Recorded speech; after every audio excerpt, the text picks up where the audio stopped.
जो बात कहने जा रहा हूँ ये मैंने सोचा भी नहीं था कि ये बात कहने के लिए मुझे मीडिया के सामने आना पड़ेगा, लेकिन ये सच है। ये सच इतना सच है जैसे कि आपको मैं देख रहा हूँ और सुन रहा हूँ और आप मुझे देख रहे हैं, सुन रहे हैं, ये उतना ही सच है। ये मैंने कभी नहीं सोचा था।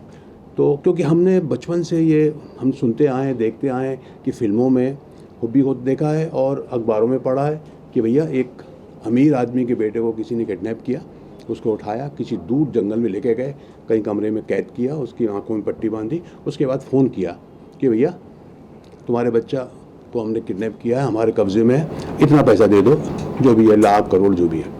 लेकिन मैंने कभी ये नहीं सोचा कि मेरे साथ ऐसा होगा। मैंने कभी सपने में, मतलब मेरे को चौंकाने वाली बात थी मेरे लिए। तो ये था किस्सा। अब मैं शुरू करता हूँ कि हुआ कैसे। जैसे कि आप जानते हैं कि हम लोग कैरेक्टर आर्टिस्ट हैं और हमको बुलाया जाता है प्रोग्राम्स के लिए। एनजीओज़ वाले बुलाते हैं हमें, बर्थडे के लिए बुलाया जाता है, उनको सेलिब्रेशन के लिए, वेडिंग एनिवर्सरी के लिए बुलाया जाता है। और ख़ास करके अभी बड़ा चलन चला है एक लोगों को सम्मानित करना है, ऐसे लोगों को जिन्होंने अपने अपने क्षेत्र में, अपने अपने फील्ड में नाम कमाया है, तो उनको सम्मानित करना है। तो सर आपको हम एज ए चीफ गेस्ट बुला रहे हैं और आपको आना है, उनको अवार्ड्स देना। अच्छा, ये मेरे साथ पिछले 10-12 साल से कुछ ज़्यादा हो गया था। जैसे कि आप जानते हैं, पता नहीं आप लोगों ने वो फिल्म देखी कि नहीं, मेरी वेलकम, और इसके पहले भी हमें रहे प्यार के और मृत्युदाता और गदर 2। खास करके वेलकम के बाद जो मेरी फर्स्ट वेलकम आई थी, मेरा ख्याल कुछ 10-12 साल हो गए हैं उसको, तब से लेकर के मुझे ज़्यादा फ़ोन आने लगे थे कि सर ये यहाँ पर आपको चीफ गेस्ट बना रहे हैं, हम आपको ये बच्चों का स्कूल में कुछ फंक्शन है, वहाँ पर आपको आना है, बच्चों को गिफ्ट देना है, अवार्ड्स देना है, सम्मानित करना है लोगों को। तो इस तरह के मुझे, और हम लोग जाते थे, भाई चलो ठीक है, शूटिंग नहीं है, जाएंगे, ये करेंगे, अवार्ड देंगे और पैसा मिल जाएगा। सबसे मेन चीज़ हमारी होती थी। और जो मेरे साथी कलाकार भी जाते रहते थे, हम लोग कई बार ग्रुप में जाते थे, और कई बार ऐसा होता था कि 2 लोग जा रहे हैं, कई बार ऐसा 3 लोग जा रहे हैं, कई बार सिंगल भी होता था, बहुत होता था। तो ये यूज्ड टू हो गया था। कभी हमने, मतलब कभी यहाँ तक हो गया था कि कौन। अच्छा, दूसरी बात मैं बता दूँ कि जैसे कि हम फिल्मों में काम करते हैं, सीरियल्स में काम करते हैं, तो हमें सब लोग जानते हैं। अब सामने वाला जो है, हम उसको उतना शायद नहीं जानते। ये फैक्ट है। अब हमारे साथ सबसे बड़ा प्रॉब्लम क्या होता है कि हम अकेले जाते हैं। हमारे साथ कोई बॉडीगार्ड नहीं होते, कोई बाउंसर्स नहीं होते, कोई सिक्योरिटी हमारे साथ नहीं होती, और हम चले जाते हैं क्योंकि हम और चले जा रहे थे, और इतने सालों से हम कर रहे थे, कभी नहीं हुआ। तो ये जो मेरे साथ इंसिडेंट हुआ था, इसके बारे में मैंने कभी सपने में भी नहीं सोचा था। खैर, तो मुद्दे की बात में आते हैं। ये फ़ोन मुझे आता है अक्टूबर का लास्ट वीक था, और मुझे एक फ़ोन आया, Mushtaq sir, how are you, कैसे हैं आप। तो मैं अच्छा हूँ, कौन बोल रहा है। राहुल सैनी बोल रहा हूँ सर, पहचाना, नोएडा में मिले थे। अब सर मैं हकीकत बता रहा हूँ, और नोएडा में मुझे हाँ कहना पड़ता है, ये हकीकत है। और मैं सारे लोग ऐसे बोले हाँ, हम लोग बोलते हैं ना हाँ, हाँ पहचान। अब इसके अलावा आप क्या बोलेंगे। हाँ बोलिए क्या बात है।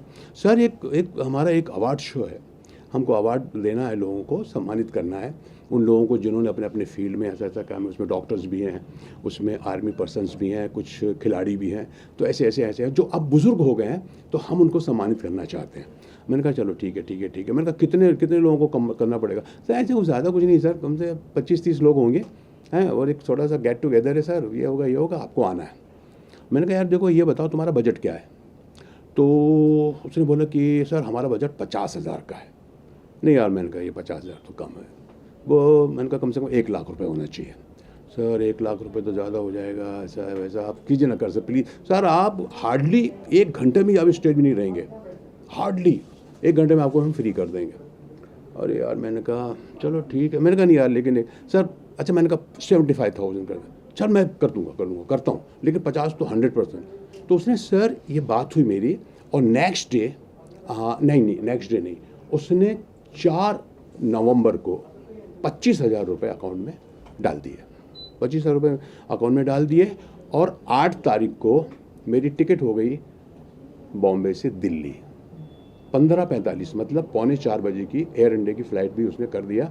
और उसके बाद उसने जब ये करने के बाद उसने बोला सर आपके पैसे भी आ गए। मैंने कहा हाँ आए तुम्हारे 25,000 रुपये। और बोले आपने टिकट भी मैंने कर दिया। हाँ ठीक है। उसके बाद रिटर्न टिकट भी किया सर उसने, नेक्स्ट डे की, मतलब 21 तारीख की 1 बजे की टिकट भी, रिटर्न टिकट भी कर दिया उसने। मैंने कहा ओके ठीक है, ओके। फिर सर हम भूल गए, चलो ठीक है चलते रहेगा। And that day the election था उस दिन, 20 तारीख को। फिर मेरे को अचानक याद आया, मैंने कहा यार उस दिन तो इलेक्शन है। फिर मैंने टिकट देखा, मैंने कहा 3:45 बजे की फ़्लाइट है, सुबह में वोट दे के आराम से हम जा सकते हैं, नो प्रॉब्लम। फिर उस दिन हमने, और उसके बाद फिर उसका फ़ोन भी आया, सर याद है ना कल आपको आना है। मैंने कहा हाँ हाँ हाँ हाँ यार, मैंने कहा यार इलेक्शन भी है यहाँ पर। बोले सर आपकी टिकट ही 3:45 बजे की, वो टेंशन नहीं है। मैंने कहा चलो ठीक है, नो प्रॉब्लम। अब उसके बाद सर हमने तैयारी की सुबह उठ करके, और अपना वोट डालने गए वाइफ के साथ, वोट डाल के आए, और कुछ 2:20 से 25 मिनट में मैं एयरपोर्ट पहुंच गया। वहां जाके पता चला कि फ़्लाइट 1 घंटा लेट है। 1 घंटा लेट है मतलब कुछ 4:45-5 बजे का टाइम बता रहा था कि अब फ़्लाइट आपकी 1 सवा घंटा लेट हो गई। मैंने उसको फ़ोन किया, मैंने उसको फ़ोन करके बोला, मैंने कहा यार राहुल सैनी नाम बताया था उसने। मैंने कहा राहुल यार ये फ़्लाइट लेट हो गई है, और पता नहीं यार ये कब पहुँचेगी वहाँ, 7 साढ़े 7 बज जाएगा, फिर वहाँ से मेरठ जाना है। सर कोई प्रॉब्लम सही, 1.5 से 2 घंटा लगेगा सर आपको। अरे मैंने कहा नहीं यार, मैं दिल्ली इतने बार आया हूँ, दिल्ली से निकलने में 1-2 घंटा लग जाता है यार, और फिर वहाँ से मेरठ जाना। मैंने कहा 3 साढ़े 3 घंटे से कम नहीं लगेगा, और फिर वहाँ पहुँचूंगा कब मैं यार, 7 10 साढ़े 10 बज जाएगा शो। तो मेरा ये कहने का था यार, वो ये कह दे मुझे कि सर ठीक है फिर बाद में देखते हैं कुछ, लेकिन वो ये कह रहा था कि नहीं सर आप टेंशन मत लीजिए, आपको तो आपका मैं लास्ट में एंट्री रखूँगा, है ना, आप 11 बजे तक भी आएंगे मेरे पास तो नो प्रॉब्लम, क्योंकि मैं आपको, और ज़्यादा नहीं सर, मैं तो आपको, मैं कहता हूँ 20-25 मिनट में आपको कुछ लोगों को अवार्ड देने के बाद मैं आपको छोड़ दूँगा, ये कहा उसने। तो मैंने कहा चलो ठीक है, एडवांस भी दिया हुआ है, वहाँ जाके पैसा भी मिल जाएगा, और अपने पास रिटर्न भी टिकट है, और अच्छी बात नहीं है आपने किसी से मतलब कमिट किया हुआ कि हाँ मैं शो में आऊँगा, तो चलते हैं। अब सर वहाँ मुझसे एक गलती हो गई कि यार मैंने ये नहीं पूछा कि तू होटल कौन सा किया तूने। अक्सर क्या होता है सर, हम लोग पूछते नहीं है, चलो ठीक है यार, अच्छा ये होटल देंगे, प्रोग्राम में चले जाएंगे। इस तरह से मेरी फ़्लाइट लैंड हुई वहाँ पर कुछ 7 बजे लैंड हुई। उसके पहले ही उसने मुझे एक नंबर दे दिया था, उसका नाम था मनोज सिंह। उसका नंबर दिया था, सर ये ड्राइवर है जो आपको पिक करेगा, इसका नंबर ये है, जैसे ही आपको लैंड होंगे तो वो आप उसको फ़ोन कर लीजिए, या वो आपको फ़ोन कर लेगा। जब आप जैसे ही आप लैंड होते हैं वैसे ही आप मुझे उसको फ़ोन कर लीजिए। तो मैं वहाँ पहुँचा कुछ 7 बज गया था, निकलते 7:15 बज गया, 7:30 बज गया था। फिर मैंने उसको कहा कि मैं आ गया हूँ। फिर उसका भी देखा, मैं बात करते मैं बाहर से गेट से निकल रहा हूँ, और उसने हाथ हिलाया कि सर मैं यहाँ पर हूँ। फिर मैं गया, एक गाड़ी खड़ी हुई थी। जनरली हम लोग क्या होता है सर, हम सीधा जाते हैं, दरवाज़ा उसने खोला, मैं सीधा जाके बैठ गया, उसने सूटकेस अपना रखा। हम लोग ये भी नहीं देखते सर कि किस कलर की गाड़ी है, उसका नंबर क्या है, कहाँ देखते हैं सर हम। अंदर बैठकर मैं सबसे पहला हमारा सवाल जो होता है, हाँ भैया आपका नाम क्या है। मनोज। अच्छा मनोज ये बताओ यार कितना टाइम लगेगा यार यहाँ से पहुँच। तो उसने बोला सर यहाँ से 2 घंटे 2.5 घंटे में हम लोग पहुँच जाएंगे मेरठ। अच्छा चलो ठीक है ओके। हम बैठ गए सर, गाड़ी स्टार्ट हुई, हम लोग चलना शुरू किए। कुछ देर के बाद, एक आधे घंटे के बाद उसका फ़ोन आता राहुल सैनी का। वो कहता है सर ये बैठ गए ना आप, हाँ आ रहे हैं ना सर, हाँ सर मैं बैठ गया हूँ। क्यों क्या हुआ। मैंने कहा यार देखो यार मैं आऊँगा, लेट हो जाऊँगा, और आप ज़्यादा टाइम मत लेना। बोले ठीक है सर आप टेंशन मत। सर एक मैं आपसे बात करना। बोले क्या बात है। बोले ये गाड़ी जो है ना, ये आपको जैन सिकंजी स्टॉल तक लेके जाएगी। उस मतलब वहाँ है क्या शो में। नहीं बोले वहाँ तक लेके जाएगी, वहाँ से आपको दूसरी गाड़ी पिक करेगी। तो मैंने, अच्छा वहाँ भी मेरे को कुछ शक नहीं हुआ सर, फ्रेंकली स्पीकिंग होता है कई बार। मैंने कहा क्यों यार ये गाड़ी क्यों नहीं। बोले सर वो गाड़ी वहीं तक हमको मिली है, मैं अपनी गाड़ी भेजने वाला था लेकिन मेरी गाड़ी ख़राब थी तो वो मैं भेज नहीं पाया, लेकिन अब मेरी गाड़ी ठीक हो गई है तो ये गाड़ी मेरे को वहीं तक मिली। उसने कहा सर मैं इसके आगे नहीं जा पाऊँगा, तो वहीं तक हमने इसको हायर की है, वहाँ से दूसरी गाड़ी आएगी। ऑलरेडी आपके पहुँचने के पहले वो गाड़ी तैयार रहेगी, वो आपको पिक करेगी, और मेरा बंदा जो है ना वो आपको ड्राइवर लेकर के आ जाएगा। मैंने कहा ओके नो प्रॉब्लम, होता है ऐसा। फिर वहाँ से फिर वो पानी वानी का आया पानी, वहाँ से हम लोग सिकंजी स्टॉल में हम पहुँचे, वहाँ से पानी वानी लिए, पानी पिए, वो पानी लेके आया वो। फिर क्या हुआ कि वो वहाँ पर गाड़ी चेंज हुई, मैं वहाँ से उस पर बैठा, उसके बाद जो मेरा सूटकेस उन्होंने वहाँ पे रखा और ये गाड़ी फिर शुरू हुई। तो फिर मैंने नोटिस किया कि ये जो गाड़ी चेंज हुई है ये ड्राइवर वही है जो वहाँ से दिल्ली एयरपोर्ट से लेके आ रहा, और बंदा जो बाजू में बैठा था वहाँ से वो भी वही है, लेकिन एक तीसरा बंदा भी आ गया वहाँ पर। अब शिकंजी से जो हम लोग चले वहाँ से दूसरी गाड़ी चेंज करके, अब ये तीसरा बंदा भी आ गया। गाड़ी चली तो इस बंदे ने मेरे से बात करना शुरू कर दिया, और सर कैसे हैं, कौन सी फिल्म आ रही है, ये है वो फलाना ढेकाना, अरे सर आपकी वो फिल्म देखी, ये देखी, अरे सर वो वेलकम में आपका बहुत, वो गदर में आपका, इस तरह की बात करने लगा। अच्छा सर आपने वोट दिया क्या आज। हाँ भाई इलेक्शन, तो मैंने कहा हाँ हाँ हाँ हाँ, और सर कौन सी पार्टी हो आप, कौन सी पार्टी, मैंने कहा यार ये सब मत पूछो यार, वो वोट दे दिया दे दिया, इस तरह की बात। बहुत ज़्यादा मैं इसको इंटरेस्ट नहीं लेता, मैं अपना वीडियो देखता रहा। अब ये सब चलता चल रहे हैं चल रहे हैं चल रहे हैं चल रहे हैं चल रहे हैं चल रहे हैं चल रहे हैं, फिर मैंने कहा यार और कितना चलोगे भाई, कब, बोले नहीं सर बस बस हो गया हो गया। फिर उसने स्टार्ट कर दिया किसी से बात करने के लिए। अब वो किसी से बात कर रहा है, हाँ हाँ नहीं हम लोग यहाँ पहुँचे हैं अभी, हाँ वो पेट्रोल पम्प है ना भारत पेट्रोलियम, हाँ उससे ऊपर हम चल रहे हैं, अब ये ब्रिज आया है, ब्रिज के नीचे हम लोग उतर रहे हैं और बस। तो मुझे क्या लगा ये राहुल सैनी से बात कर रहा है कि हम यहाँ तक इतनी देर में पहुँच जाएंगे, और वो उसको, तो मैंने ज़्यादा ध्यान नहीं दिया, मैंने कहा चलो ठीक है बात कर रहे हैं। सर वो ख़त्म ही नहीं हो रहा रास्ता खत्म, मैंने कहा यार ये मेरी समझ नहीं आ, तो मेरे को दोस्त ने बोला 2-2.5 घंटे में आ जाएगा, ये तो मैंने कहा ऑलरेडी 3-3.5 घंटे बजे, क्योंकि सर हम 2.5-3 घंटे में तो उसमें वहाँ पहुँचे थे जैन सिकंजी में, और वहाँ से निकल के फिर हम लोग ऑलरेडी 1 घंटा और हो चुका था। मतलब मैं समझता हूँ वहाँ तब तक 11-11:30 बज गया था सर। अब ये चलते रहे और फिर वो फ़ोन पे बात कर रहा, हाँ ठीक है पहुँच रहे हैं, हाँ हाँ ठीक है हम लोग पहुँच रहे हैं, बस 2 मिनट पहुँचे। और सर गाड़ी रुकी, और गाड़ी रुकी, जैसी गाड़ी रुकी था एक राइट से लेफ्ट से 2 आदमी ठाक से आए, और ये गन। अरे शॉट, क्या भाई क्या हुआ, क्या हुआ, चुप, आवाज़ नहीं निकालना नहीं तो जल जाएगी। अरे मैंने कहा क्या मजाक, मुझे लग रहा है मजाक हो रहा है, मुझे लगा क्या कर रहे हैं। अब देखिए साहब वो जो बीच वाली सीट जहाँ मैं बैठा था, ऑलरेडी एक आदमी बैठा था, अब इधर से एक आदमी और आ गया, इधर आदमी 2 आदमी, अब यहाँ 4 हो गए, 4 के बीच में हम 2 हैं अंदर। अब वो मैंने कहा यार ये क्या कर, चुप बिल्कुल, चलो गाड़ी चलने लगी। गाड़ी जब थोड़ी देर चली ना, तो वो जो बंदा था जो सिकंजी से मेरे साथ बैठा हुआ था, बोलता 1 मिनट रुक रुक रुक रुक रुक रुक रुक, वो उसको उन्होंने निकलने दिया और मेरे को दबोच लिया, तो वो बंदा उतर गया। अब हम लोग जो है, मैं बीच में हूँ और इधर ये है, इधर ये है, सामने वही ड्राइवर जो वहाँ से दिल्ली से लेके आया था, सिर्फ गाड़ी चेंज किया, और वो आदमी। इस तरह से हम लोग वहाँ से चले। वहाँ से चलने के बाद सर उन्होंने मेरे को चलते रहे, और कुछ देर के बाद उन्होंने मेरे को चादर डाल दिया और बोल तुम सो जाओ यहाँ पर, कुछ सो जाओ, नीचे हो जाओ, कुछ मत करो। मैंने कहा बस बात नहीं करो बस। उसके बाद ही स्टार्टेड, लाउड म्यूज़िक चालू हो गया उनका। और आई रिमेंबर वो जो फिल्म स्त्री 2 का जो गाना है, समझे ना, आज की रात हुस्न का मज़ा लीजिए, वो वाला चालू ठाक वो फुल साउंड पे उन्होंने शुरू कर दिया। इस तरह उन्होंने के साउंड चलते रहे। और कुछ देर के बाद मेरे को ऐसा लगा कि गाड़ी जो है वो हाईवे पे नहीं चल रही है, बल्कि एक कच्चे रास्ते पे चल रही है। ये चलते और मैं सोच रहा था यार जहाँ भी जाना है, जहाँ भी तुम्हारा ठिकाना है, वो जल्दी आ जाए ताकि मुझे पता तो चले, ये चादर तो हटे मेरे, समझे ना। तो ये था। और जब मैं वहाँ पहुँचा तो मेरे कोई आवाज़ नहीं, कुछ नहीं, साउंड ये उनसे। अब मुझे ये लग रहा है कि मैं किसी फार्म हाउस में आ गया हूँ या किसी जंगल में आ गया हूँ, क्योंकि वहाँ भी कुछ सुनाई नहीं दे रहा, किसी गाड़ी की आवाज़ नहीं आ रही, कुछ नहीं आ रही। एंड ये समझ लीजिए कि वो 12 बज चुका है तब तक, 12-12:30 बज चुका था तब तक। और फिर मुझे वहाँ से उतार के वैसे ही मुझे लाया गया और अंदर ठेला गया, और मुझे ऐसा धक्का मारा उन्होंने, चल अंदर, तो मेरे पैर में चोट भी आई।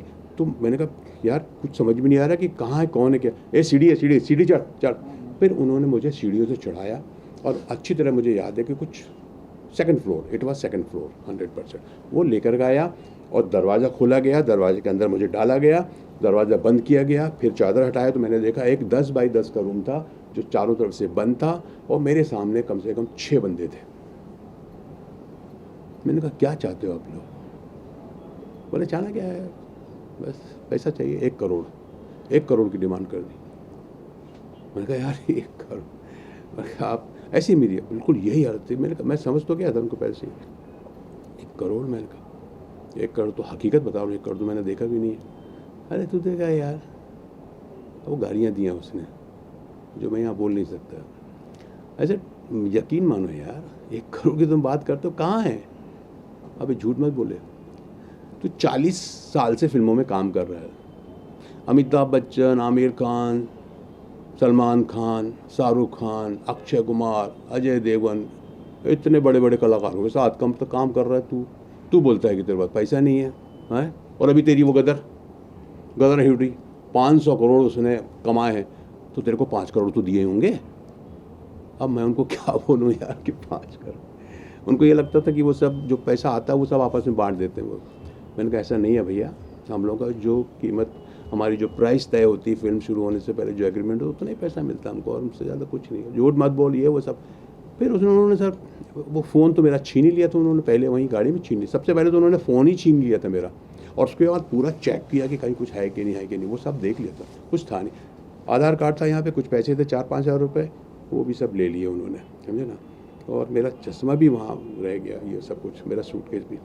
तो वो वहाँ पर उन्होंने कहा ATM कहाँ ATM, मैंने कहा नहीं है भाई, देख देख के सूटकेस ला इसका। फिर उन्होंने सूटकेस लेके आया मेरा, सूटकेस खोला, उसको खोल के दिया मैंने, सूटकेस देख लो। सूटकेस को पूरा छान मारा, कुछ नहीं उसमें, समझे, कपड़े थे बस और कुछ नहीं थे। हमने कहा हमारे पास पैसों की जरूरत नहीं पड़ती, 4-5 हज़ार रुपये ऐसे ही रख लेते हैं, अदरवाइज जो भी हमको पेमेंट करना होता है, कहीं चाय पी रहे हैं, नाश्ता कर रहे हैं, तो आजकल तो वो GPay हो जाता है सब, तो वो फ़ोन पे था सब कुछ। तो उन्होंने मेरे से सबसे पहले तो बोला इसका पिन क्या है, मुझे पिन बताना पड़ा। वहाँ पे सबसे बड़ी बात और सबसे मतलब ख़तरनाक बात क्या होती है कि आप जब किडनैप हो जाते हैं तो पहली बार मुझे लगा कि आप गुलाम हो जाते हैं, आप इतने मजबूर हो जाते हैं कि आप वो जो कहेंगे आपको करना पड़ेगा, नहीं तो पड़ेगी आपको। तो भैया बता दो, और आप गलत नहीं बता सकते। आप अगर पिन गलत बताएंगे तो खुलेगा नहीं वो, इसका मतलब कि झूठ बोल रहे तो। ले भैया पिन ये है, ये पैटर्न है, कोड क्या है वो भी बताना पड़ेगा आपको। तो वो पूरा देख लेते हैं, उनकी समझ में आता है। अब ये हो गया कि अब पैसे कैसे आएंगे। मैंने 1 करोड़ तो कहाँ से आ जाएंगे, मेरे को देख लो, अब है ही नहीं मेरे पास, तो कहाँ से लाऊंगा भाई। तो बैंक में कितने पैसे थे जब उन्होंने देखा? मैं बता रहा हूँ आपको, जनरली हम बहुत कम पैसे रखते हैं ज़्यादातर, लेकिन एक मुझे पेमेंट करना था। एक मेरी बेटी के लिए हमने एक मकान लिया था, जिसके लिए हमको भुगतान के लिए हमने उसको हैवी डिपॉजिट में दिया था, तो उसके लिए एक बैंक में मेरा थोड़ा ज़्यादा पैसा रखा हुआ था। 19 लाख का मेरा उनको पेमेंट करना था, तो वो पेमेंट मैंने बचा के रखा था। तो वो एक था बैंक ऑफ बड़ौदा में, समझे ना। और बाकी मेरे एक बैंक थे, ICICI बैंक था, एक SBI था। एक तो मेरे बेटे ने क्या किया गलती, उसको मैंने हमेशा बोलता था कि यार तुम्हारा जो बैंक का अकाउंट है उसका रजिस्टर नंबर मेरा है, तो तुम कर लो, सारे मैसेज मुझे आते हैं, मुझे तुमको बताने पड़ते हैं। तो उसने किया नहीं था वो, समझे। तो ये आपको मैं बाद में बताऊंगा कि ये कैसे हुआ, समझे ना। अब ये हुआ सर कि अब उन्होंने एंड दे स्टार्टेड, ले दारू ला, उनकी दारू शुरू हो गई और शराब पीना उन्होंने शुरू कर दिया। और शराब पीते रहे, या कुछ खाएगा कि, मैंने कहा नहीं मुझे नहीं, मैं डायबिटीज़ का मरीज़ हूँ। मैंने फिर वो अपनी गोली खाई थी और बोले तू खाओ, चलो इसको दो इसको। तो उनका मैंने कुछ नहीं खाया। मैंने कहा नहीं मेरी बीवी ने मुझे टिफ़िन दिया, वो खाऊँ। कहाँ टिफ़िन, कहाँ है? तो ये मेरे पास छोटा बैग था, उसमें से फिर मैंने वो निकाला और टिफ़िन निकाल करके मैंने अपना थोड़ा सा जो खाया। मैं तो खाया नहीं गया, फ्रैंकली स्पीकिंग। मैं एक ऐसा कौर लेता, एक निवाला लेता था और पानी पीता था मैं। एनीवे, इस तरह उनका दौर चलता रहा और वो शराब पीते रहे। टाइम बीतता गया और वो ट्राई कर रहे थे कि पैसा कैसे आएगा। वो एक आदमी जो था, जो थोड़ा बहुत जानकार था इसका, बाकी लोग तो सब मुझे ऐसे ही लग रहे थे। एक था, बोले यार तेरा पैसा कैसे निकलेगा, ये तो ऐसा तो निकलेगा। उनका ये था कि कैसे पैसे आए जो हमारे नाम पे ट्रांसफ़र ना हो, कहीं कैसे किसके कैसे क्या करे, तू कैश कर। अच्छा, उसके बाद उन्होंने कहा एक काम कर इसको, तू सुबह तू अपनी बीवी को बोलेगा कि मैं यहाँ पर अब शो करने आया था, एक मेरे को प्रोड्यूसर मिल गया है और वो बहुत अच्छा है, मेरा बहुत अच्छा दोस्त है, बहुत बड़ी फिल्म बना है, बहुत अच्छा रोल दिया है और मेरे को पैसा भी अच्छा देगा, लेकिन अभी उस तो क्राइसिस में उसका पैसा फंस गया है कहीं पर। तो उसको ऐसा करो, तुम मेरा चेक बुक निकालो, उसमें तुम अपना साइन कर लो। और तो दूसरा बोलता है भाई साइन करेगा तो कैसे? बोले नहीं, ये इसकी बीवी वो चेक लेकर के मैनेजर के पास जाएगी और ये लोग जितने भी कलाकार हैं ना, सब बैंक वाले छुप इनको बहुत अच्छी तरह जानते हैं, उनकी बात मानेंगे। तो बैंक वाले को, तो ये मैनेजर को बोलेगा ये मेरे साइन है, आप पैसा दे दो निकाल के। तो उनका ये प्लान था कि सुबह उठकर, बोले अभी कर नहीं सकते क्योंकि रात के 12, साढ़े 12, 1 बज गया था तब तक। तो उनका ये था कि हाँ चलो ठीक है, अभी ये काम करते हैं, सुबह ये करेगा वो करेगा, मेरे को कैश चाहिए। तो मैंने बिल्कुल ये भी बोला, मैंने कहा अच्छा, मैंने उनको बहुत कोशिश की। मेरा एक बहुत अच्छा दोस्त जो मेरा फ़ैन भी है, जो गाज़ियाबाद में रहता है, गाज़ियाबाद वहाँ से हार्डली 2-2.5 घंटे, 130 किलोमीटर है वहाँ से।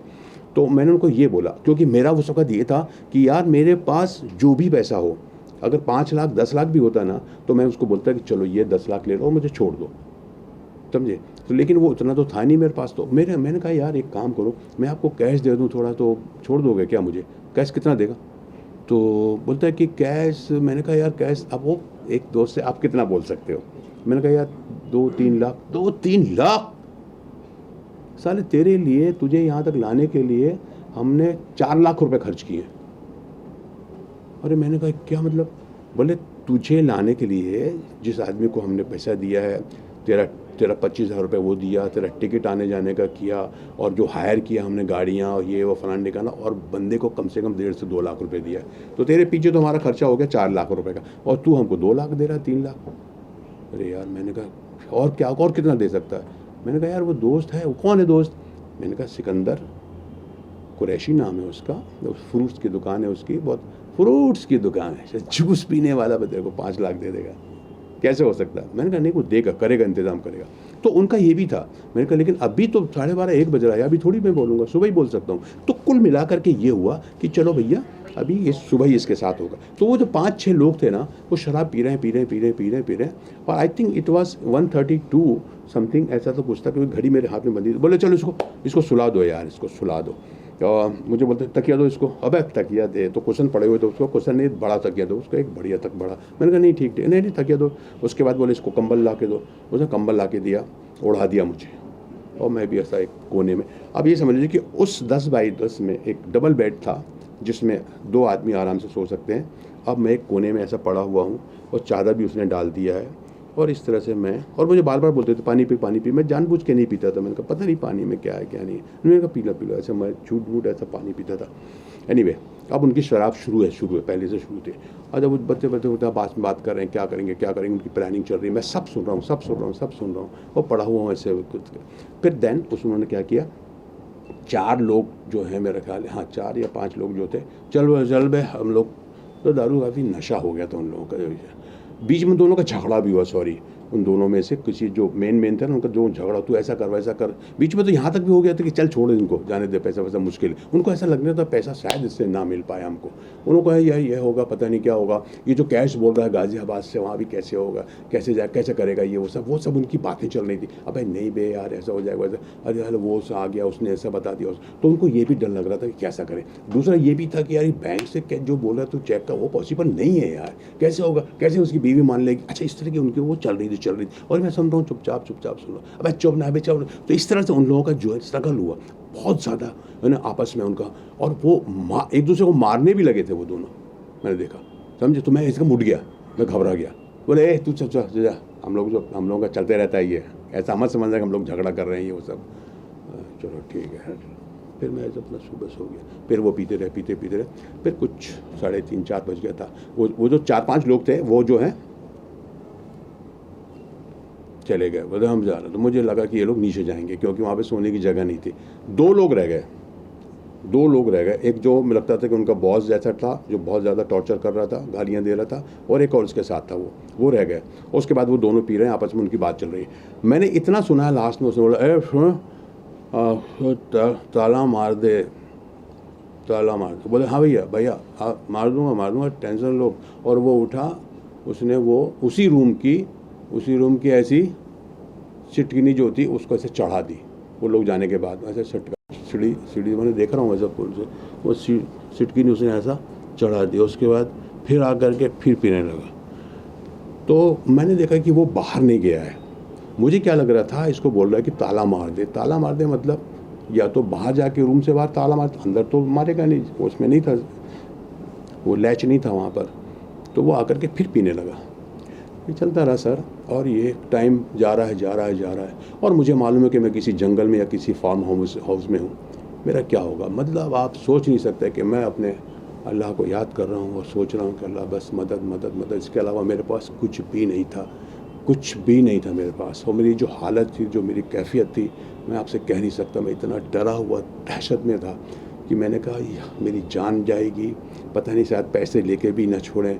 फिर मेरे को सारी चीज़ें वो याद आ रही हैं कि पैसा लेते हैं, फिर भी मार डालते हैं कि कहीं ये जाएगा तो पुलिस में रिपोर्ट कर देगा, ये है वो फलाना। तो बहुत डरा हुआ था, बहुत दहशत में था मैं, और बस अपने अल्लाह को, अपने ऊपर वाले को याद कर रहा था।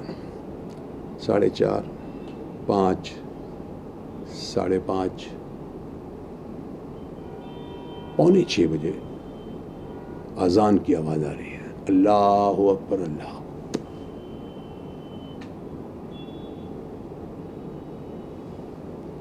मैंने कहा ये तो मस्जिद है यार, पास में मस्जिद है, एंड उस अजान ने, उस पता नहीं मेरे को एक ताकत मिली, और तब तक इनके खर्राटे शुरू हो गए, दोनों के खर्राटे, लिटरली पूरे सो रहे हैं, अरे बड़े खूब शराब पी ली थी। पता नहीं कहां से हिम्मत आई, पता नहीं, बस उठा मैं, निकलो यहां से, जो होगा देखा जाए। और मैं ये भी देख रहा हूं कि अगर मैं पकड़ा गया तो मेरी खैर नहीं। 2 यहाँ हैं और नीचे 4 या 5 लोग जो भी हैं, 6-7 थे तो, और गन है, सब चीज़ें उनके हथियार से थे। नीचे उतरा, उठा, जूते पहनने की कोशिश की, फिर नहीं पहना। सूटकेस मेरा ऐसा रखा होता, खुला हुआ सब, सूटकेस की तरफ मैंने कहा नहीं। अचानक ख्याल आया, अगर मैं सूटकेस लेके जाता हूँ, 2nd फ्लोर में हूँ, क्योंकि मैं बहुत तकलीफ में, बहुत कमज़ोरी महसूस कर रहा था, बहुत हर तरह से, मेंटली, फिजिकली। तो मैंने सूटकेस छोड़ दिया, उनका सूटकेस ले जाऊँगा फंस जाऊँगा, लालच नहीं करना है, तो मैं वैसे ही छोड़ दिया सूटकेस को। और जूते उठाए और धीरे धीरे जा कर के पहले सिटकिनी को खोला, उसकी आवाज़ भी आ रही थी खोलते हुए। फिर मैं वहाँ देखता था, सो रहे हैं वो लोग। धीरे धीरे ऐसा करते करते उनको देख रहा हूँ, सिटकिनी खोल रहा हूँ, धीरे धीरे उसको नीचे लाया, वो आ गई नीचे। अब दूसरा एक नीचे बीच में हैंडल है, उसको हैंडल को ऐसे नीचे करना है तो दरवाज़ा, वो मेरे को था कि मैंने कहा साला बाहर से बंद ना हो, कि जो 4 लोग गए, बट थैंक गॉड, अल्लाह का करम, वो खुला था और दरवाज़ा खुल गया। दरवाज़ा खुला, मैं बाहर आया, हाथ में जूते हैं। अब वो जो पैसेज का लाइट है वो अंदर बेड पे जा रहा है, जिसका मुझे डर लग रहा है कि साले फिर नींद ना खुल जाए। फिर मैं चाह रहा हूँ कि दरवाजे को खींच के पूरी तरह बंद कर दूँ, लेकिन मेरी समझ में आ रहा है उस वक्त पता नहीं क्या माइंड काम कर रहा था, अगर मैं खींचूंगा तो आवाज़ आएगी। उसको दरवाजे को मैंने वैसे ही छोड़ता हूँ और नीचे फिर 2nd फ्लोर से अब मैं नीचे आ रहा हूँ, नीचे 1st फ्लोर में आया, देखा दरवाज़ा बंद है, कहीं कोई नहीं है। फिर नीचे आया, नीचे आकर ग्राउंड फ्लोर में देख रहा हूँ, कोई नहीं, सन्नाटा। सामने देखा, लोहे का गेट है, लेकिन दीवार बहुत ऊंची है ऐसी, गेट के ऊपर भी कम से कम 5-6 फीट की दूरी है। अब मेरा ये टेंशन है कि मैं देख रहा हूँ कि लैच लगा हुआ है, लैच है, लेकिन लैच में ताला नहीं है, और एक दूसरा उसके नीचे एक और ताला है, वो वाला ताला है जो आप देखते हैं गोदरेज का जो ताला होता है ऑटोमेटिक जो होता है, सरकता है, उसको हम थोड़ा सा वो करते हैं, फिर वो ऐसा होता है, फिर हम खोलते हैं, वो वाला जो वो लॉक था, वो जो आप अगर दरवाजा आप बाहर जा रहे हैं तो आप खींचेंगे तो वो लॉक हो जाएगा। आप बाहर से आप नहीं खोल सकते जब तक आप चाबी ना हो, लेकिन आप अंदर से हैं तो खोल सकते हैं, वो वाला। तो पहले मैंने लैच खोला, उसके बाद उसको ऐसा किया, खुल गया। और जब ऐसा खींचा तो एकदम खुल गया। अरे मैंने कहा, और सब फट से मैं बाहर निकला। अब बाहर निकला and I saw and I was shocked. Oh no, this is not jungle, this is not farmhouse. ये तो पूरी बस्ती है, यहाँ से लेके वहाँ तक घर, इधर से लेके वहाँ तक घर। और जब मैं बाहर निकला तो सामने एक आदमी अपने बच्चे के साथ, कोई उसकी गाड़ी थी, कोई जीप थी या क्या था, उसमें सामान डाल रहा था। तो उसने मुझे ऐसा देखा तो मैं संभला थोड़ा, और मैंने कहा भाई साहब मस्जिद, हाँ उधर। उसने इशारा किया, वहाँ से मैं चलने लगा। मैं दौड़ तेज़ कदम से चलना शुरू किया, उनको भागो नहीं तो अगर कोई लोग खुल गए, जाग गए तो मेरी हालत। इस तरह से मैं फिर मस्जिद पे पहुँचा, मस्जिद में वज़ू किया मैंने, और जाके मस्जिद में बैठ गया। लोग आना शुरू हुए। फिर एक ने मुझे देखा, पहचाना, एक दाढ़ी वाले थे, उन्होंने मुझे पहचान लिया। अरे आप तो, मैंने कहा जी मैं वही हूँ, लेकिन मेरे साथ ऐसा हो गया। उनको बताया मैंने। ओह अच्छा, कोई बात, नमाज़ पढ़ो, घबराओ मत। मैंने नमाज़ पढ़ी वहाँ, और जैसी नमाज़ खत्म उन्होंने मेरे को कंधे से पकड़ा और अपने घर लेके गए। और उन्होंने उन्होंने मुझे अपना वो कपड़ा भी दिया कि तुम ये ढाक लो, कोई देख ना पाए तुम। लिटरली उन्होंने मेरे को ऐसा कवर कर दिया। और फिर वहाँ से हम मस्जिद से, मैंने कहा मैं आपके घर नहीं जाना चाहता क्योंकि आपको कोई तकलीफ हो जाएगी। नहीं बोले। फिर उन्होंने वहाँ से मेरे का कुछ खाने पीने का, नाश्ते वास्ते का थोड़ा इंतज़ाम किया बाहरी करके। फिर मैंने सबसे पहला काम किया अपनी बीवी को, and luckily I was remembering my number, कि भैया मेरी बीवी का नंबर, मेरे कुछ समझ भी नहीं आ रहा था। जनरली हम लोग सबसे बड़ी जो गलती करते हैं, हम सभी लोग करते हैं, अब हमने सेव कर लिया वाइफ, सेव कर लिया डॉटर, सेव कर लिया सन, लेकिन हमको उनके नंबर याद नहीं होते। बट लकीली मेरी वाइफ का नंबर मुझे याद था। अगर मेरे और उसके अलावा मुझे किसी का नंबर याद नहीं था, अदरवाइज मैं क्या करता, कैसे किसी को बताता। फिर मैंने अपनी वाइफ को फ़ोन किया, मेरी वाइफ ने फ़ोन ही नहीं उठाया उनके नंबर से। बोले पता नहीं कौन, वो भी सुबह 6:30-7 बजे, पता नहीं कौन फ़ोन कर रहा, 3-4। उसके बाद मैंने वॉइस अपनी वाइफ को जो है ना, मैंने वॉइस मैसेज दिया।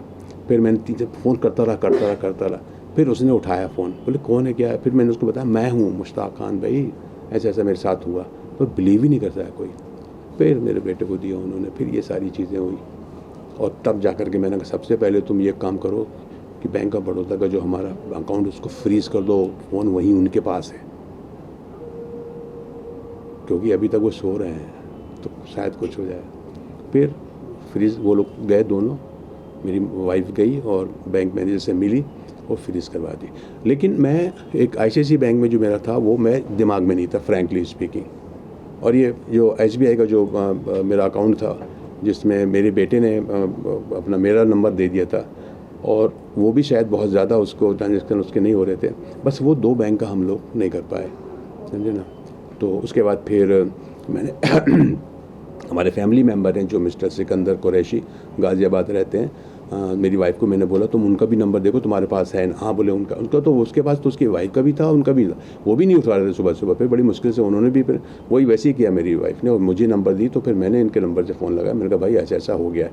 एंड वो आदमी उसी वक्त गाड़ी लेके निकल पड़ा गाज़ियाबाद से, और उसने तो सबसे उसने मुझे बोला भी रिपोर्ट। मैंने कहा भाई मैं प्लीज़ मुझे इस वक्त मुंबई छोड़ दो यार, आप, मैं नहीं जा सकता। और वहाँ गाज़ियाबाद आकर के उसने देखा मेरी हालत तो बोले नहीं सर आप अभी बिल्कुल नहीं जाएंगे। वो मेरा बहुत बड़ा फ़ैन है वो। आप उसने मेरे अपने घर पे रखा, बोले सर आप बिल्कुल नहीं जाएंगे, आप यहाँ रहिए, खाना वाना खाइए, मैं सलमा जी को फ़ोन कर देता हूँ, भाभी जी को फ़ोन कर देता हूँ, ये वो सब उसने अपने पास ही रखा सर। और उसने ही मुझे सारा कुछ किया। ये जो फ़ोन आप देख रहे हैं ये उसी का फ़ोन है। उस सिम का, मेरा सिम उसने चेंज करवाया गैलरी में जाकर के वोडाफोन की, और उसके बाद मेरा चश्मा बनवाया उसने नया वहीं पर, और पैसे वैसे दिए और खाना वाना खिलाया, ये सब किया। और बोले सर देख लो आप। मैंने कहा नहीं यार मैं जाना चाहता हूँ, मैं जा। इस तरह मैं वहाँ पर रह कर के एक दिन, दूसरे दिन मैं वहाँ से फिर दिल्ली आया छोड़ने के लिए मुझे वो, और दिल्ली से मैं यहाँ पर आया। अब ये हो गया कि मैं चाहता था, लेकिन मेरी वाइफ जो है ना, मेरी वाइफ चाहती थी कि, मैं चाहता था कि 2-3 दिन के बाद संभल जाऊँगा तो मैं वहाँ, यहाँ सबसे पहले हाँ किसी ने मुझे कहा कि आप मुंबई जा कर के आप रिपोर्ट कर देना। लेकिन हमें जब पुलिस स्टेशन गया ना तो मुंबई वालों ने बोला कि भाई यहाँ आप रिपोर्ट करने से कोई फ़ायदा नहीं है, आप बेटर ये है कि आप वहीं जाइए तो ज़्यादा अच्छा है, यहाँ पे तो कोई फ़ायदा नहीं है, क्योंकि आपका केस जो है या तो दिल्ली पुलिस या मेरठ पुलिस या बिजनौर पुलिस, जहाँ आपको रखा गया था, यही सवाल ये बनता है जब आप पहली बार उस शख्स से मिले जिन्होंने आपकी हेल्प की, उस वक्त जब आप मस्जिद में गए तो बहुत संख्या में लोग रहते हैं, नमाज पढ़ते हैं। नहीं, हाँ बोले। सुबह का जो डेली रूटीन होती है जिनकी, वो नमाज के लिए मस्जिद में आते हैं। तो जब आपको वहाँ पर सबसे मिले होंगे, एक ही इंसान से नहीं मिले होंगे? नहीं, मैं सिर्फ 2 लोगों से मिला। तो जब आप इतने कंफर्टेबल हो गए, जब उनके घर पे गए, तो आपको ऐसा नहीं लगा कि यहाँ के नज़दीकी पुलिस स्टेशन तक मुझे अपनी आवाज़ पहुँचानी चाहिए? जी बिल्कुल। मैं इतना डरा हुआ था, ऐसी दहशत में था, जो मेरी सिचुएशन फिजिकली एंड मेंटली आप बिलीव नहीं करेंगी। और मुझसे ज़्यादा वो शख्स डरे हुए थे जो इन्होंने मुझे वहाँ तक पहुँचाया, जो मुझे मिले थे वहाँ पर। उन्होंने मालूम है क्या बोला, आप बिल्कुल कुछ मत कीजिए, आप यहाँ से निकल जाइए। जो आदमी मेरा चेहरा ढक रहा है, छुपा रहा है कि देख ना ले, वो कैसे बोलेगा। वो चाहते थे कि आप यहाँ से जितनी जल्दी हो सकता है निकल जाएं। और आप बिलीव कीजिए, उन्होंने मुझे ना ला करके घर से एक जीन्स, उनके बेटे का जीन्स ला के दिया, शर्ट ला के दी, एक जैकेट ला के दी, समझे ना। और मुझे ये वो जो होता है ना ठंड में जो पहन पूरा यहाँ तक डर जाता वो, और मास्क ला के दिया ताकि कोई मुझे पहचान ना सके। उनका ये था कि ये बहुत ही ख़तरनाक लोग हैं, गिरोह हैं, और इस तरह की वारदात होती रहती है यहाँ पर, मर्डर कर देते हैं, किसी को पता नहीं चलता, ये वो सारी चीज़ें थी। तो एक तो मैं खुद डरा हुआ, और जब उन्होंने इस तरह की बात की तो मैं और भी डर गया। मुझे उस वक्त सिर्फ ये था कि मैं किसी तरह यहाँ से भाग जाऊँ, फ्रैंकली स्पीकिंग। बिल्कुल नहीं, या तो हो सकता शायद मैं इतनी मेरे में वो होती या ताकत होती, या फिर मैं इतना डरा हुआ नहीं होता, या मेरा भी माइंड उस तरह का होता कि यार देख लेंगे कुछ होगा, तो शायद मैं सीधा पुलिस स्टेशन जाता। सर, एक ये भी था कि उन्होंने आपसे 2,20,000 रुपए की वसूली हाँ, भी की हाँ, थी। हाँ, हाँ। तो क्या वो राशि आपको वापस मिली है? पुलिस ने जैसे कि नहीं, जो ये- अपराधी हैं उन्हें पकड़ भी लिया है। हाँ। उनके पास एक पिस्तौल और 10,000 रुपए जी भी जी बरामद किए नहीं गए। नहीं, उन्होंने 1,00,000, उन्होंने बताया कि 1,04,000 उन्होंने बरामद भी किए हैं, लेकिन अब वो अपना उनका वैसे तो मुझे देंगे नहीं, वो तो पूरा वो वहाँ जाएगा पैसा, उसके बाद शायद वो बाद में हम अगर उनको कर रहे हैं अपनी अपील करें तो हो सकता है शायद हो। लेकिन उन्होंने क्या किया कि अब मेरा फ़ोन तो उनके पास था, जैसे कि मैंने ये जो अकाउंट मैंने फ्रीज़ कर दिया था तो वो तो नहीं निकल सकता था ना वहाँ से पैसे, लेकिन उन्होंने अब एक उनको कोई जानकार मिल गया होगा जो कि उन्होंने बिना उसके भी उन्होंने पैसे निकाल लिए मेरे 21 तारीख को, ये बता रहा हूँ आपको, 21, 22, 23। ये क्या होता है, गैलरी में हम लोग गए थे, जब मेरे को जैसा आपको भी मालूम होगा, जब सिम मुझे दिया उन्होंने तो उन्होंने कहा साहब आप फ़ोन कर सकते हैं, लेकिन आपका जो है ये सारी चीज़ें सिस्टम जो है वो 24 घंटे के बाद आपका वो एक्टिव होगा। उस चक्कर में उन्होंने जो है थोड़ा थोड़ा करके पैसे उसमें से निकालते रहे वो लोग, यहाँ तक कि 20 रुपये से स्टार्ट किया उन्होंने, 20 रुपये, 2,000, 4,000, 5,000, 10,000 ऐसे ऐसे करके उन्होंने मेरे ICICI बैंक से 1,24,000 रुपये निकाले और मेरे बेटे के अकाउंट से 1,06,000 ऐसा कुछ गया, सब मिला करके। जहाँ तक हमने देखा है, चाहे फिल्मों में हो या टीवी शोज में हो, अगर कहीं भी वारदात होती है तो आप किसी भी नज़दीकी पुलिस स्टेशन में अगर FIR दर्ज कराते हैं तो वो FIR दर्ज होती है और उसकी जांच और पड़ताल भी होती है कहीं ना कहीं। जब वो लोगों ने उनको पकड़े गए होंगे तो आपकी चीज़ें भी वहाँ से बरामद की गई होंगी। बिल्कुल बिल्कुल। तो आपको नहीं लगता कि हमारे यहाँ के पुलिस को वहाँ जाकर इन चीज़ों की जानकारी, मतलब मैं तो क्योंकि गया, ये आज आपके साथ हुआ है, आपके बाद भी बहुत सारे ऐसे कलाकार हैं जिनके साथ ऐसे मिसयूजेस होते रहते हैं, तो कहीं ना कहीं आपको आवाज़ तो उठानी चाहिए। देखिए हर तरह के लोग होते हैं, मैं बिल्कुल तैयार हो गया था जब यहाँ पर आया मैं, और मैं अपनी तरह से मैं अपने आप को मैंने संभाल लिया था और मुझे ऐसा लग रहा था कि नहीं अब मुझे जाना चाहिए। मेरी वाइफ ने क्लियर कट मुझे बोली, देखिए क्या होता है ना, ये जो औरतें होती हैं आप समझ सकते हैं उस चीज़ को, आप शायद डिफरेंट और हो सकती हैं, ये डिफरेंट हो सकती हैं। मेरी वाइफ ने क्या सोचा कि कोई ज़रूरत नहीं, अभी कहीं कुछ करने की ज़रूरत नहीं, तुम बच के आ गए, एक ही वर्ड था उनका, ये ऊपर वाले की इतनी मेहरबानी है, ऐसा कुछ सोच भी नहीं सकता है। और एक पुलिस, जब मैं बॉम्बे पुलिस में गया था ना यहाँ पर ओशीवारे में, जब मैंने बताने की कि चलो यार मेरी रिपोर्ट लिख लो, तो उन्होंने ये बोला कि हम रिपोर्ट आपकी लिख लें, बेटर ये है कि आप लोग वहीं जाएँ या किसी बंदे को भेज दें वहाँ पर जो भी तहरीर लेकर के बयान दे दे। तो उसने मालूम है क्या, उसने बोला यार आपका तो बिल्कुल यकीन नहीं होता, ये कैसे हो सकता है, कैसे हो सकता है ये कि उन्होंने आपको बांधा नहीं, उन्होंने आपको कोई इंजेक्शन नहीं दिया, उन्होंने आपको कोई ऐसी नशे की दवा नहीं पिलाई कि आप भाग ना सके। बट ये फैक्ट है, अब ये मानो तो ठीक है, नहीं तो मत मानो, ये फैक्ट है। अब मैं आपको बताऊं ना बीच बीच में क्या क्या हुआ मेरे साथ, वो तो मैंने आपको बताया नहीं। ये बीच में ये कि अरे यार तुम्हारी तो वो फिल्म थी, तुम्हारा वो ये तो पाकिस्तान का कौन सा तुम ये था गदर में, वो सनी देओल का दोस्त बंदा तुम ही ना, वही ना, उसको निकालते हैं वहाँ से। अरे साला सब हमको मालूम है, वो वेलकम का तुम्हारा एक टांग नकली है, इस तरह की बात हो रही है। तो मैंने कहा चलो उसी से पटा करके मैं निकल जाऊँ उसको, लेकिन उनका ये था कि नहीं तुम निकलोगे तो उसी वक्त जब हमको हमारा पैसा मिलेगा, समझे ना। तो ये सारी चीज़ें थी। अब क्या होता है ना, हम लोग जैसे वाइफ की बात कर लो, या मुझे भी लगता था चलो यार ख़त्म हो गया, मैं बच के आ गया, तो वाइफ का सबसे बड़ा ये था कि भैया ये बच के आ गए हो तुम, बाकी सब भूल जाओ, सीधी सी बात। लेकिन फिर भी मेरा ये था कि नहीं, मैं रिपोर्ट तो करना चाहिए, तो इसलिए मैं मुंबई पुलिस में गया हूँ। उन्होंने मुझे यही सजेस्ट नहीं किया, फ्रैंकली स्पीकिंग।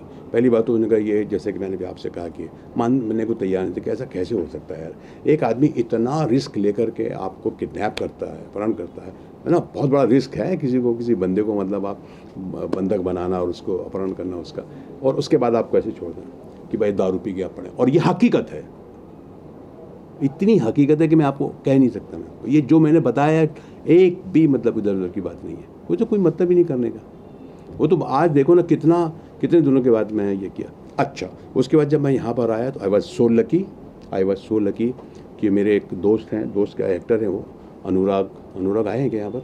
हाँ, अनुराग कुशवाहा हैं ये, जो एक्टर भी हैं और फिल्म इन्होंने एक इनके सीरियल भी किया था, क्या नाम था, सेलिब्रेशन एक इनका 2 साल पहले मैंने एक सीरियल भी किया था।